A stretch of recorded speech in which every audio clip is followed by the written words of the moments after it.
Adam. Hey, Thank you Wannes. for joining LetsConnect for a short interview. Rene and Adam are product managers for Connections. We just wanted to bring some short interviews from the Engage conference. So first thing, in Connections we still have like an old stack based on WebSphere and DB2 or Oracle or whatever, and we have a new stack based on Pink. Are there any plans to change that? So that's an area we're definitely looking into how we can improve the situation. Are we going to take Connections core, let's call it, and rewrite it completely like we originally planned in Pink? I don't think that's realistic anymore. What we are looking at, which is probably a better approach, is to look at the WAS stack and see how we can get to a more modern platform by moving first of all to WAS 9 and then subsequently to a Liberty-based, maybe even open Liberty-based platform, which will give developers more modern tools. And that's really more the direction that we're heading. And then eventually, hopefully, maybe even containerize that so at least everything can run in containers. Yeah, because Liberty can be containerized, Exactly. right? Yeah, that's not a bad approach. Next question. So Connections 8 is coming in the fall, right? And we're all very thrilled, but it's taken a while. Can you give us some insights into the reasons why that is? Yeah, this is, there's a lot that we're doing in Connections 8 in terms of updating the UI and the user experience. And so it's one of these things that we want to make sure we're doing it right and delivering a quality release. It's also one of these things that's hard to break apart. So where in the past we might have been able to come in and go, okay, we have 5 big features planned for the release.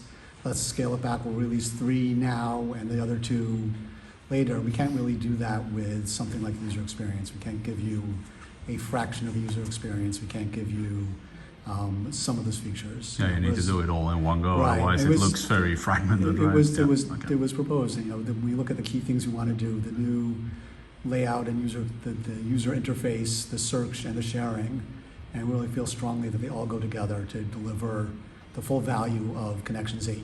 Right? If you're just going out and have better search but not sharing, you're only giving a part of it. If you're not doing the search, you're still not really giving that new user experience that we're hearing our customers want when it comes to onboarding new users, making it really accessible, making it easy for people to get up to speed and start using it quickly and get the adoption that we're looking for.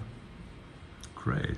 I think this will really help customers maybe understand a bit better why the delays are there. Yeah. So, and I want to add something on top of that. So before Connection 7, we were on a pretty rapid cadence with CRs.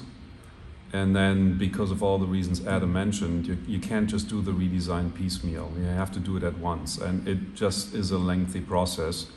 But yeah, by no means is that how we want to continue. So once 8 comes out, we will go back to a more, a release cycle with shorter, smaller updates.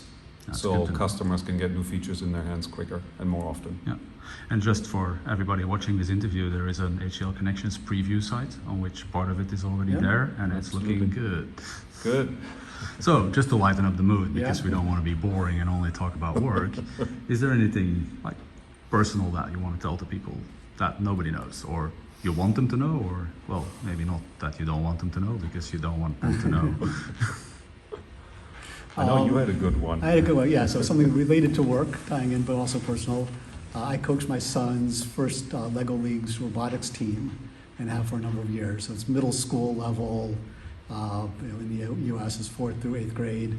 But it's really interesting to see how these kids work together, because they could the collaboration that we kind of feel like we're trying to push people to or get people to adopt in the workplace just comes naturally to them. The first thing they do is set up a shared document where they can all be editing it together. They share things through shared drives naturally. It's just, I'll ask my son for something. He's like, what's in the shared drive? Can you just find it? Like, yeah, he's like, you have access to it already. And then it comes naturally to them. How to keep things organized, how to stay on the same page. They just throw up a shared spreadsheet, a shared document, a shared presentation. And they just all get to editing it. It's really it's great. funny if I look at what my kids do, like in school on project and group works and stuff like that. It's exactly the same. And when we were young, we needed to come together, right? We needed to sit together in the same room, taking notes, and I That's have cool. to hit the kids up in Discord to tell them to go read the email I sent, because I send, I can't send paragraphs. I'm giving them instructions or dates or things. I still default to email. Yep. If I have to go in Discord, because they have a Discord channel, to tell them, okay, go make sure you look at that email because there's important things in there. Cool. Okay. Thank you very much to both of Sure. you, Thank and you. enjoy the rest of Engage.